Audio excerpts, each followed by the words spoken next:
Hi, Wendy. This is Kate. You and I are neighbors. We live just down the street from you.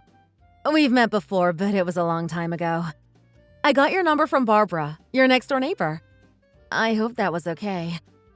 I wanted to ask your advice about something important. Are you busy right now? I can text you again another time if you're busy now. Oh, Kate! Yes, hello. I remember meeting you at the block party last year. How are you this evening? No, I'm not busy right now. I just put the kids to bed and I'm unwinding with a glass of Chardonnay. Is there something I can do for you? Is there another block party happening soon? I did so much for the last one, and I don't know if I can contribute to another one soon. Oh, no, it's nothing regarding the next block party, so don't worry. I actually wanted to ask you something about your work. You work at the jewelry store downtown, right? The very exclusive one near City Hall? Yes, that's right. That's us. We have a wonderful location there. And I don't want to brag or anything, but our place is a very high-end and exclusive establishment, and our clientele is extremely well-to-do. Why do you ask? I don't know if I can help you or not, but please tell me what you're wanting to ask me about. I ask because my husband and I will be celebrating our 15-year wedding anniversary this year, and we're thinking about getting a ring to mark the special occasion. Oh, is that so? You two are planning on buying a ring, are you? How quaint. I'm sure that will be a lovely little celebration. Yes, that's right. It's a landmark anniversary, and my husband Brian is saying that he wants to do this to commemorate it.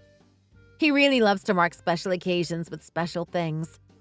I've been thinking that we should do this at your place, but I looked online and I couldn't really find any information about how to make an appointment or anything. So I got your number from Barbara. Oh, I see. Well, you must know that our shop is very selective about whom we sell to. We don't just let anyone walk in and browse our merchandise, you know. We cater to a lot of VIP-level customers, so we operate strictly by personal introductions and networking. We found that this is the best way to maintain our image and our clients' privacy. Oh, I see. Yes, that makes sense. I can see why you would operate that way. That's totally understandable. Having said all that, if it's not too much to ask, would you be able to introduce us as new customers? We would be so grateful and honored. Pardon me?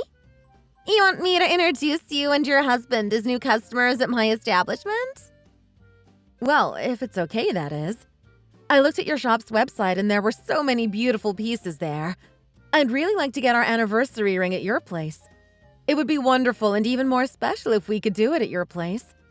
If it's not too much trouble to get us in there, of course. I understand that you have a policy and procedures to follow. Yes. Well, I'm not sure that's doable, actually. It might be difficult, shall we say. To be honest, I don't think that I can do that, actually.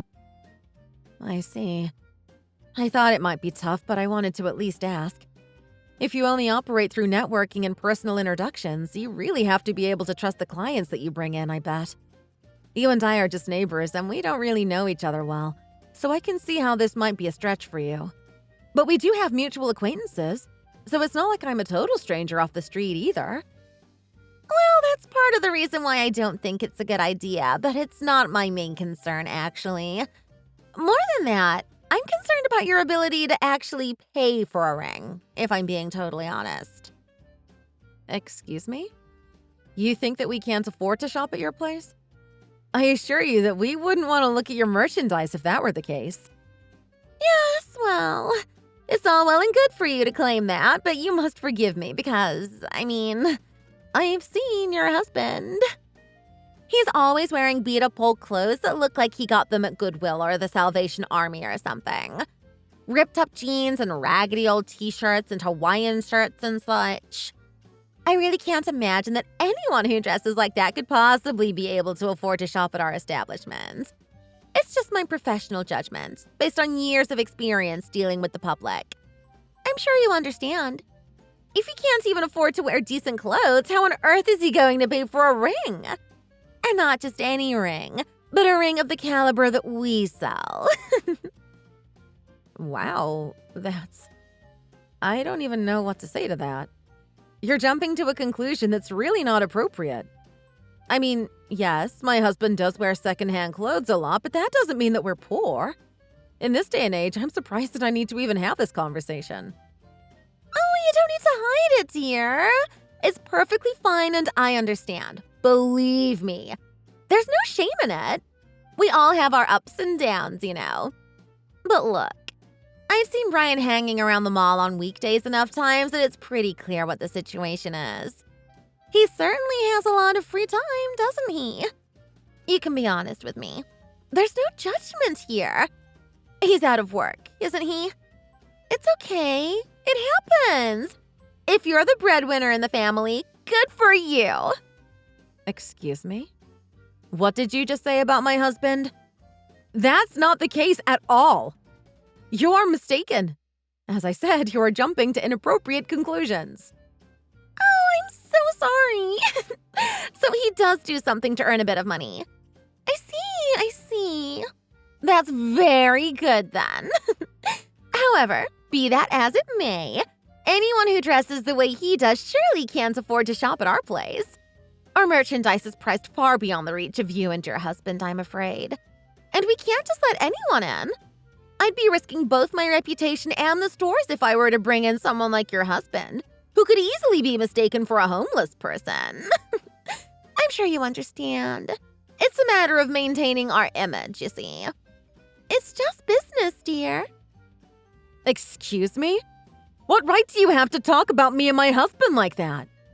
I don't think I've ever been so insulted in my life. Sorry, but as far as my work is concerned, I really can't stand these poor people who don't know their place in society. It's honestly such a nuisance. Just intolerable. It happens all the time. They'll come in off the street without an appointment and then cause a ruckus when we refuse to serve them, which we have every right to do. I just want to tell them all to stop playing pretend and go get a job. Then they could at least afford to buy themselves some rubber bands that they can wear on their fingers. Rubber bands? Wow. Again, I'm speechless. Just what are you trying to say about me and my husband? I agree that people shouldn't just be barging into your shop without appointments and demanding things, but you're completely out of line to just assume that my husband and I are that kind of people. And you're basing that assumption on the clothes my husband wears? Well, you both certainly fit the mold. What with his clothes and you texting me out of the blue like this, asking for special treatment. At any rate, I'm afraid that I can't bring you into our establishment. You understand, dear. It's just a matter of economics. If you were able to afford to buy anything at all, it would only be the cheapest item in the store, I'm sure. And we simply can't do business that way. As I said, we bring in all our clients through personal referrals, so the quality of our clientele is of paramount importance.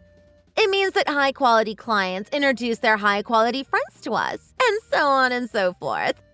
It's the circle of life for us, dear. Do you see the logic there? If I were to bring you in, the people to whom you would introduce us would be people who… shall we just say… people who are in the same tax bracket as you. And those people would also be able to afford only the cheapest items that we sell, if even that. And then they would introduce more people like them, and before you know it, we would be no better than the jewelry department at Walmart. And that would be a catastrophe. So in short, bringing you in as a customer really doesn't make sense from a business standpoint. You have some nerve talking that way about complete strangers and jumping to conclusions about Brian and me. But I'm right, am I not? It's all right, dear. It's just reality. No judgment. At any rate, there are lots of other jewelers in this city, you know. I'd be happy to give you a list. Or you could just Google cheap jewelers. You can certainly get yourself, a ring at one of those places. Cubic zirconia is always an affordable alternative, too. Although I will be genuinely shocked if the two of you are able to afford more than a box of rubber bands. Again, no judgment. I see. Well, I can see that there's nothing more to say here. I withdraw my request to be introduced to your establishment. Please just forget that I even mentioned any of it. We will go and look elsewhere, as you suggested. Sorry to have bothered you, and thank you for your time and your valuable input. Oh, I see. Well then, I'm sorry not to have been able to help you, dear. I'll look forward to seeing whatever ring you are able to afford. Happy hunting! Kate! What's the big idea? What was that all about just now? Why did you give me the cold shoulder like that? I was talking to you and you were looking right at me, so I know that you saw and heard me. That was just extremely blatant and rude. Hey! I'm asking you a question! And now you're leaving me on red? What are you doing? This is totally unacceptable!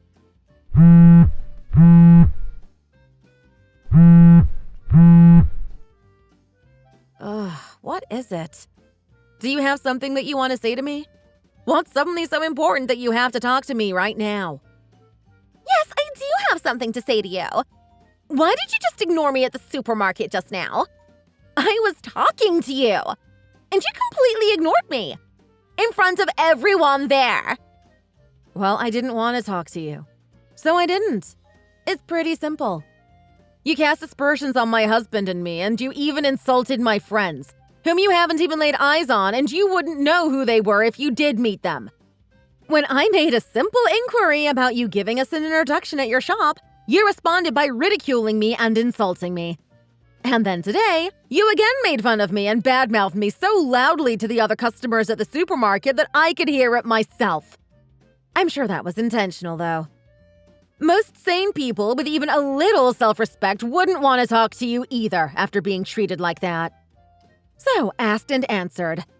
I have other things to do now, so... Okay, I see what you're saying, but let's set that aside for a moment, shall we? There are more important matters to discuss. What we really need to talk about is that amazing ring that you were wearing. Oh, that. Yes, what about it? I told you that I would shop elsewhere, didn't I? Where did you get that gorgeous thing? It's magnificent. I mean, I only saw it for a moment and from a distance, but it's obviously a really wonderful piece.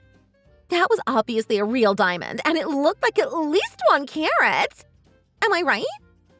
How much did it set you back? Or are you just borrowing it? Well, not that it's any of your business, but since you made it clear that you didn't want our business, we went to another jeweler that a friend introduced us to. They had a very nice selection, and we ended up spending about $50,000 there. They were so accommodating. Wonderful service. Huh? Did you add a 0 to that number? $50,000? That's actually how much you spent on that ring? That's what we paid for his and hers rings. A pair, actually. It ended up being quite a bit cheaper than we thought, actually. A pleasant surprise, to say the least. We consulted with the designer and had them custom-made just for us. It's a one-of-a-kind design that nobody else on Earth has or will ever have. I can't believe you were able to spend $50,000! Where on earth did you get that money from? Did you win the lottery? I mean, your husband dresses like he shops at Goodwill and all he seems to do is hang around the mall. He's obviously unemployed and you don't make much money either, I'm sure. Please tell me the story of how you paid for that. It must be a great story. You know, you really have a bad habit of assuming things about people based on how they look. Have you never heard that you shouldn't judge a book by its cover? For your information, those clothes that my husband wears are secondhand. That's true. But they're also much more than that. They're vintage items, and there are a lot of people who buy and sell them for a lot of money. For example, the beat-up jeans and Hawaiian shirt that you mentioned before are both very valuable. Those 2 items together are worth somewhere in the neighborhood of $5,000. $5,000, you say? Why, that's preposterous. That's secondhand stuff? I don't believe that. Yes. Brian has always been into that stuff. It's a hobby of his. An expensive hobby and one that he brings into his everyday life, as you can see. He picks up most of those pieces at auctions and such, not at Goodwill or the Salvation Army. And because they are so valuable, he doesn't allow me to wash any of them. You should see his dry cleaning bill. And oh, by the way, Brian works in finance and he works from home. He isn't unemployed and he never has been. And we have income from several rental properties that we own too. It's good passive income, you know. So as I told you, you were completely out of line to assume that Brian and I had no money to spend. 100% incorrect. I can't believe this. You two are actually quite wealthy. Why didn't you tell me that before? So, if there's nothing else, I have things to do. And I'll thank you for not bothering me anymore. Wait! Hang on a second. Let's not be so hasty. If you two are really that well off, you must come to my shop. I insist. We have dozens of gorgeous pieces that I'd be happy to show you. I just know that you'll see something that you like. I'll show you all the merchandise that only the VIPs get to see. You can look at everything, even our secret reserve. And of course, I'll be sure to give you the best price possible on all of it. After all, you're both a VIP and my neighbor, so it's only right.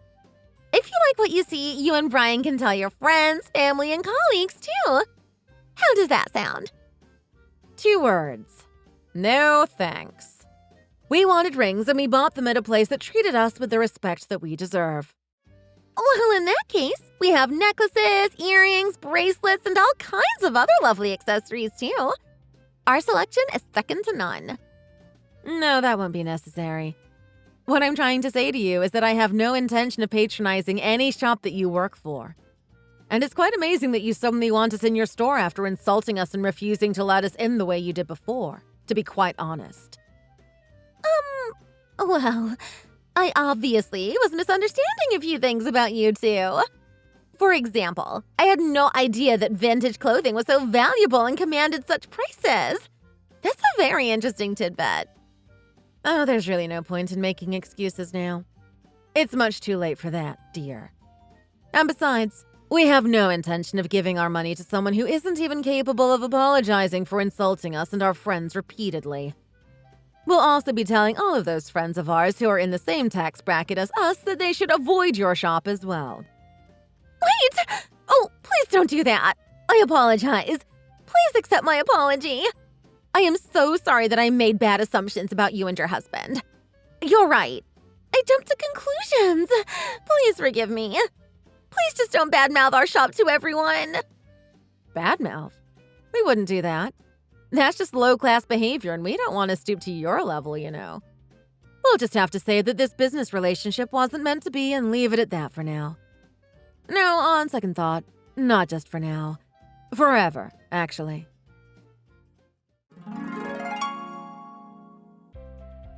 Wendy continued trying to contact me after that, wanting desperately to apologize yet again and be forgiven, but I was still angry about the way she treated us and I ignored her.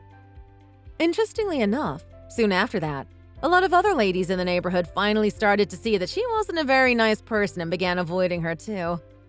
Funny how that works, isn't it? Not surprisingly, this had an effect on her business at the jewelry shop and her sales numbers started to fall rather dramatically, I am told. While the shop didn't go bankrupt, Wendy's actions definitely had a negative impact on her livelihood and, when her husband got wind of these developments, he gave her an earful, according to people who heard the conversation. Not long after that, the two of them came over to our place with gifts and apologies and, for the sake of moving on, we accepted both and told them that there were no hard feelings. However, I won't be interacting with Wendy ever again if I can avoid it. One thing I've learned from this episode is that, when a person shows you who they really are, you should pay attention and remember it. Prejudging and mocking people the way that she did to us and our friends is really unacceptable in my opinion, and I hope that someday soon she will see the error of her ways and change. I'm not holding my breath, though. Thanks for watching all the way to the end. If you enjoyed this video, please remember to click the like button and give us your opinion in the comments section below. See you in the next video!